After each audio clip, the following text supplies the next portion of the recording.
বিসমিল্লাহির রহমানির রহিম। আসসালামু আলাইকুম সুপ্রিয় বন্ধুরা, আজকে আমি আপনাদেরকে দেখাবো বাঁধাকপি রোল রেসিপি। এই রেসিপিটা যদি এই শীতের দিনে না খান তাহলে অনেক টেস্টের, অনেক মজার একটা নাস্তা আইটেম থেকে আমরা কিন্তু বঞ্চিত হব। খুব মজার, খুব টেস্টি এই রেসিপিটা। চুলার উপরে একটা প্যান বসিয়ে সাদা সয়াবিন তেল দিয়েছি 1 টেবিল চামচ, রসুন কুচি দিয়েছি 1 চা চামচ। হালকা একটু নাড়াচাড়া করে কাঁচা গন্ধ দূর করে পেঁয়াজ কুচি দিয়েছি 1/4 কাপ, দিয়ে আবার একটু নাড়াচাড়া করে কাঁচা গন্ধ দূর করে লবণ দিয়েছি। দিয়েছি একটু চিকেন কুচি, লাল মরিচের গুঁড়া দিয়েছি 1/2 চা চামচ, সাদা গোলমরিচের গুঁড়া দিয়েছি 1/2 চা চামচ। মটরশুঁটি দিয়েছি 1/4 কাপ, রেড ক্যাপসিকাম দিয়েছি, গ্রিন ক্যাপসিকাম দিয়েছি, গাজর কুচি দিয়েছি। দিয়ে হাই হিটে একটু ভেজে নিব। সবজিটা সম্পূর্ণ অপশনাল, আপনারা আপনাদের পছন্দ মতো এখানে দিয়ে দিবেন। হাই হিটে ভেজে নিয়ে এখানে দিয়েছি আগে থেকে সিদ্ধ করে রাখা আলু, আর দিয়েছি ধনিয়া পাতা। আলুটা আগে থেকে সিদ্ধ করে ম্যাশ করে রেডি করে রেখে দিয়েছিলাম। দিয়ে এখন হাই হিটে ভালোভাবে মিশিয়ে নিয়ে এখন দিয়েছি গুঁড়া মশলা 1 চা চামচ। গুঁড়া মশলা রেসিপি আমার চ্যানেলে আছে, আপনারা দেখে নেবেন। ভালোভাবে মেশানো হয়ে গিয়েছে। একটা ছড়ানো প্লেট নিয়েছি, রেডি করে রাখা পুরটা এখানে ঢেলে দিয়েছি। দিয়ে একটু ঠান্ডা করে নিব। একটু স্প্যাচুলার সাহায্যে ছড়িয়ে দিয়েছি। পানির উপরে আগে থেকে পানি বসিয়ে বলক উঠিয়ে লবণ দিয়েছি স্বাদ অনুযায়ী। বাঁধাকপি এভাবে আমি পিস পিস করে ছাড়িয়ে নিয়েছি। নিয়ে ঢাকনা দিয়ে ঢেকে এটা জাল করব।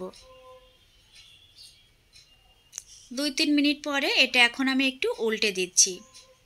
খুব সাবধানে দিবেন যেন ছিঁড়ে না যায়। উল্টে দিয়ে আবার ঢাকনা দিয়ে ঢেকে 2-3 মিনিটের মতো জাল করে নিব। ফিরে এসেছি 2-3 মিনিট পরে, এখন এটা উঠিয়ে নিচ্ছি।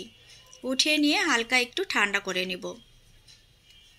একটা ছড়ানো পাত্র নিয়েছি, চাউলের গুঁড়া নিয়েছি 1/2 কাপ, আটা নিয়েছি 1/2 কাপ, লবণ নিয়েছি স্বাদ অনুযায়ী, লাল মরিচের গুঁড়া নিয়েছি 1 চা চামচ, গুঁড়া মশলা নিয়েছি 1 চা চামচ, সাদা গোলমরিচের গুঁড়া নিয়েছি 1/2 চা চামচ।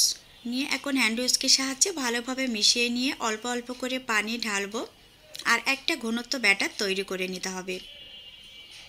ব্যাটারটা কিন্তু খুব বেশি পাতলা করা যাবে না, আবার খুব বেশি ঘন করা যাবে না, তবে পাতলার চাইতে একটু ঘন করতে হবে। ভালোভাবে একটু সময় নিয়ে ফেটিয়ে নিচ্ছি। একটু সময় নিয়ে ফেটিয়ে ফোম করে নেবেন, তাহলে খুব সুন্দর হবে। এক সাইডে রেখে দিয়েছি। এখন বাঁধাকপিটা যেভাবে আমি ছাড়িয়ে নিয়েছিলাম, সিদ্ধ করে নিয়েছিলাম, একটা একটা করে আমি ছাড়িয়ে নিচ্ছি। দেখেন একটু কিন্তু ছিঁড়ে যায়নি, আর দেখতে কতটা ইয়ামি হয়েছে দেখে কিন্তু বুঝতে পারছেন। একটা ছড়ানো পাত্র নিয়েছি, নিয়ে এখন রোলের শেপটা আমি দিয়ে নিব। আগে থেকে রেডি করে রাখা পুরটা এখানে দিয়ে দিচ্ছি।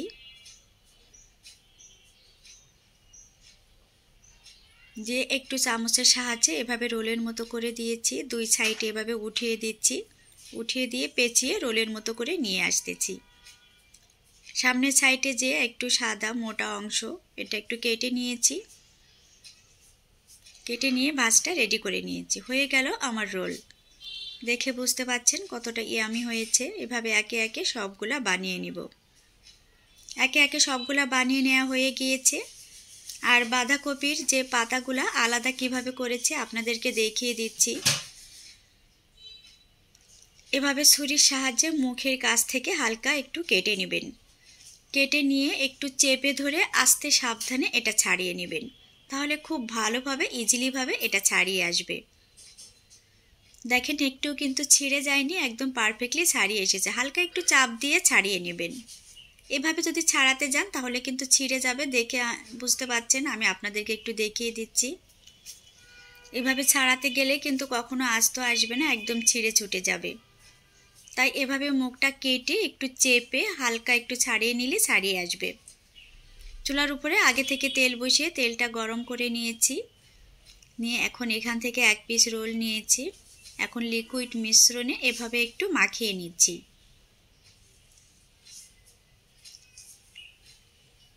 এভাবে উল্টে পাল্টে মাখিয়ে চুলার উপরে দিয়ে দিচ্ছি।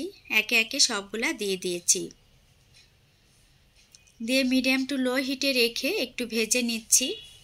আমি আমার পছন্দ মতো মশমশা করে এখানে ভেজে নিচ্ছি, তবে এটা কিন্তু খুব বেশি মচমচা হবে না।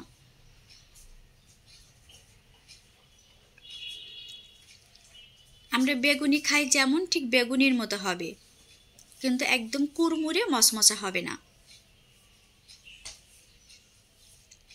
এভাবে উল্টে পাল্টে আমি আমার পছন্দ মতো ভেজে নিয়েছি, ভাজা হয়ে গিয়েছে। এখন একে একে সবগুলা উঠিয়ে নিচ্ছি।